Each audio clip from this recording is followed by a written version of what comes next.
25 మధురమైన పిల్లలారా, మీకు శక్తినిచ్చేందుకు బాబా వచ్చారు.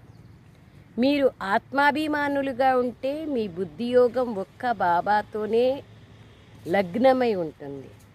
మీకు శక్తి లభిస్తూ ఉంటుంది. ఏమంటున్నారు బాబా?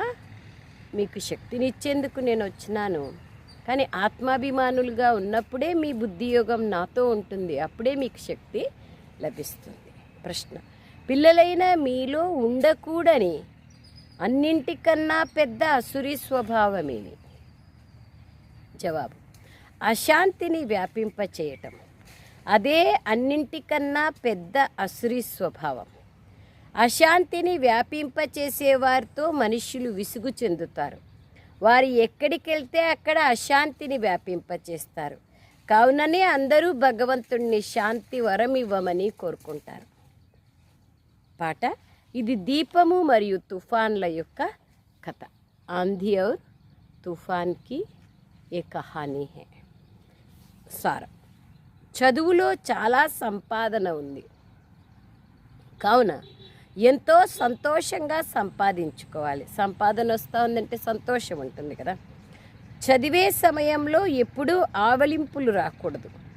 బుద్ధియోగం అటు ఇటు తిప్పకూడదు. పాయింట్లను నోట్ చేసుకొని ధారణ చేస్తూ ఉండాలి.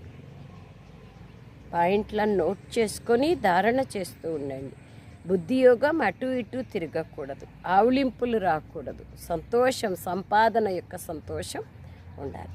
రెండో పాయింట్: పవిత్రంగా అయ్యి బాబా హృదయపూర్వకమైన ప్రేమను పొందేందుకు అధికారులుగా కావాలి. సేవలో చురుకుగా ఉండాలి. మంచి సంపాదన చేసుకొని అందరి చేత చేయించాలి. వరదానం: మరజీవ జన్మము యొక్క స్మృతి ద్వారా సర్వ కర్మబంధనాలను సమాప్తం చేసుకునే కర్మయోగిగా కండి. మరుజీవ జన్మ స్మృతి ద్వారా సర్వ కర్మబంధనాలను సమాప్తం చేసుకునే కర్మయోగిగా కండి. వివరణ: ఈ మరజీవ దివ్య జన్మ కర్మబంధన జన్మ కాదు, కర్మయోగి జన్మ. ఈ అలౌకిక దివ్య జన్మలో బ్రాహ్మణాత్మ స్వతంత్రమైనది కానీ పరతంత్రమైనది కాదు. ఈ దేహం లోన్గా లభించింది. మొత్తం విశ్వసేవ కోసం పాత శరీరంలో